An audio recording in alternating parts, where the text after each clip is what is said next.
เอาละครับก็กราบสวัสดีคุณผู้ชมทุกท่านด้วยนะครับก็ยินดีต้อนรับเข้าสู่เกม Rise of Apollo นะครับผมของค่าย PG นั่นเองครับซึ่งวันนี้ผมก็แบกทุนมาที่ 2,400 นะครับผมเดี๋ยวผมจะเริ่มเบสที่10 บาทให้ดูแล้วกันนะครับผมนะเกมนี้จะแตกดีหรือเปล่านั้นก็เรามาลุ้นกันนะครับผม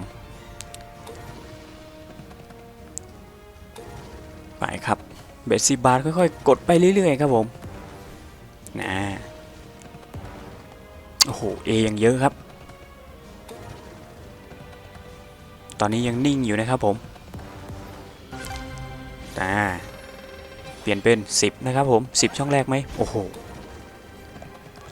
โอเคครับผมแจกันโอ้ย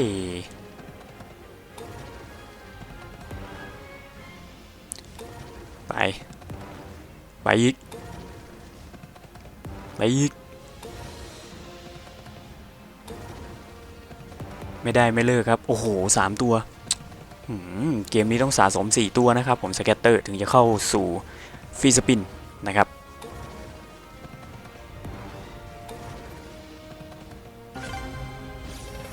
เปลี่ยนเป็นเคคู่ครับเคช่องแรกสวยงามครับผมไหลต่อสิครับแบบนี้เออไหลต่อไหมมงกุฎดอกหญ้าเงาได้มาที่67นะครับผม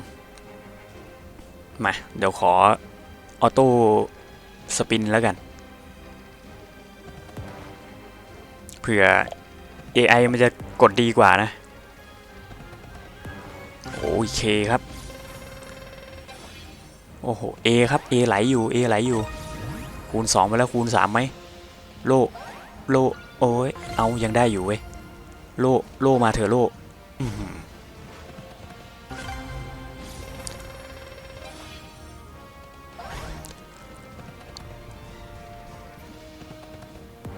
นะมงกุฎดอกหญ้าเปลี่ยนเป็น A นะครับโอ้น่าจะเปลี่ยนเป็น Q นะโอเคโอ้โหเปลี่ยนเป็นโลอีกแล้ว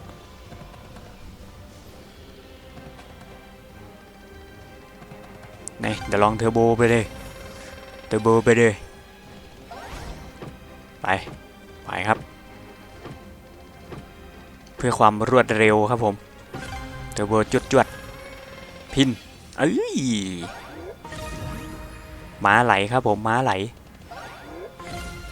10ไหม10ไหมโอ้โหโล่มาอีกแล้วเปลี่ยนเป็น Y ครับผมฟีเจอร์พิเศษของเกมนี้นะครับเจไหลสวย10ไหลไหม10ไหลไหมโอ้โห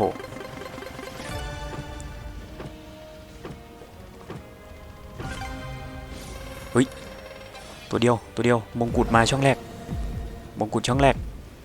มงกุฎดอกหญ้าโอ้ยเป็น A ซะงั้น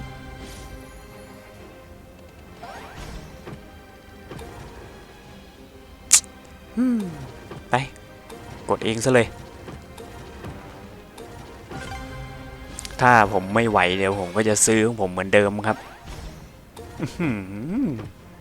ได้เปลี่ยนมงกุฎนะเมื่อกี้นี่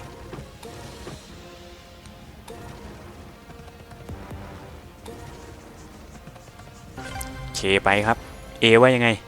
A หรือจะ10โอ้โหไม่มีสักตัว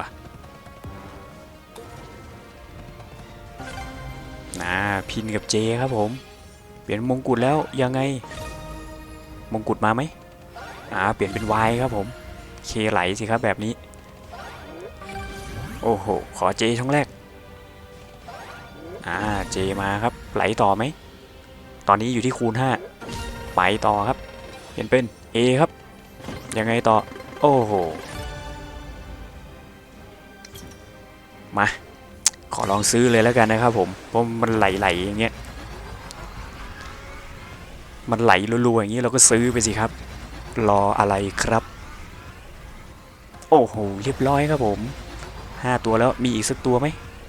ลีอ่า6ตัวจ้าสแกตเตอร์6ตัวครับผม16สปริงนะครับไปครับไป มาดูกันครับผมกับฟรีสปินในครั้งนี้นะจะคุ้มหรือเปล่าจะคุ้มกับ700ที่เสียไปหรือเปล่านะหายไปแล้วครับเปลี่ยนเป็นโอ้โหสแคตเตอร์มาซะงั้นที่ตอนอยากให้มาเนี่ยไม่มานะรถม้าจะคุ้มไหมเนี่ยจะคุ้มไหมเนี่ยทำไมมันมาแบบหลอมแหลมจังเลยโอ้โหดูเปลี่ยนเป็นโล่ไหมโล่เถอะโอ้โหเอาโล่มาว่ะยังไงมงกุฎเรียบร้อยจังหวะนี้400ไป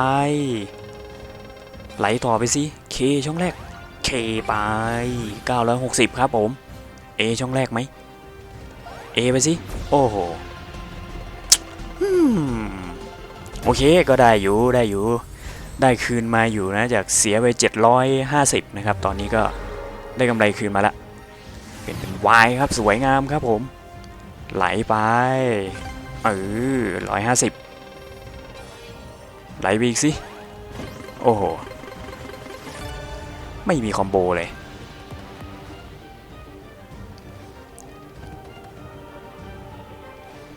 2สปินไหลไหมเคเจก็ได้โอ้โหสลับที่กันซะงั้นสุดท้ายครับผม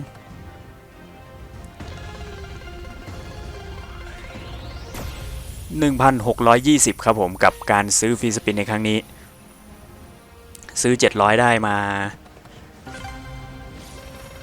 1,600ขอเอาเศษออกก่อนแล้วกันนะครับแต่พอแบบเอาเศษออกนี่ทำไมมันมาดีจังเลย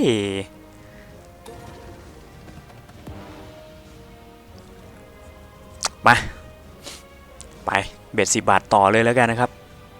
ซื้อไปเลยครับผม750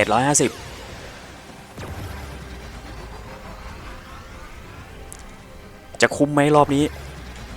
ซื้อฟรีสปินรอบนี้จะคุ้มไหมโอ้เหมือนจะได้4ตัวนะครับดูทรงเอา5ตัวเฉยเลยว่ะมา14สปินครับผมกับการซื้อฟรีสปินครั้งนี้750 บาทนะครับผมกับเบส10 บาทนะมาดูกันเลยจะคุ้มหรือเปล่าไหลไปสิโอ้โหพินมาใจเอาเคได้อยู่ขอเปลี่ยนเป็นพินจ๊ะบ่ได้จ่อยกับคิวไหลไปครับผมเคเอาเป็นซะงั้นโอ้โหเอาได้เฉยได้เจอยู่เคมามงกุฎไหลครับแบบนี้โอ้โหแล้วดูเคยังลืมแล้วคูณ12โอ้โห4,300แจ๋วมันต้องอย่างนี้สิวะไหลต่อครับแบบนี้หายไปรถม้ามาไหลไปอีก 7,000แล้วตอนนี้ไหลไปอีกหายคิวไหลไหมโอ้โหไม่ไหลต่อนะ4,700ครับผมโอ้โหรอบนี้คุ้มได้มา 7,000แล้วผมก็น่าจะพอแล้วล่ะโอ้โหเพียงโอ้มาแต่พินโอเคครับก็วันนี้ผมก็คงต้องพอแค่นี้แหละจากทุน2,400นะครับตอนนี้ก็ได้มาที่ 7,000แล้วนะครับผมก็ถือว่าได้กำไรมาแล้วนะก็น่าจะพอแค่นี้แหละครับผมจบฟรีสปินนี้ผมก็คงต้องขอตัวไปถอนแล้วกันนะครับแล้วก็ก่อนจะจากกันไปนั้นผมก็ฝากกดไลค์กด Subscribe ช่องผมเพื่อเป็นกำลังใจให้ผมทำคลิปต่อไปด้วยแล้วกันนะครับผม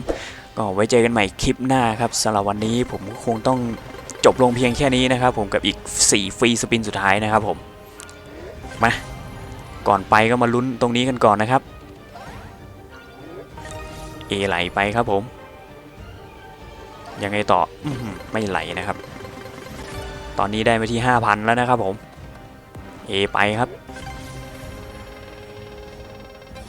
ต่อไหมไหลต่อไหมไม่ไหลนะครับสปินสุดท้ายครับคิวไปครับผมยังไงต่อไหลไหมไม่ไหลนะครับโอเคพอแล้วครับผมวันนี้ผมคงต้องไปถอนละโอเคครับไว้เจอกันใหม่คลิปหน้าสำหรับวันนี้สวัสดีจ้าบ๊ายบายจ้า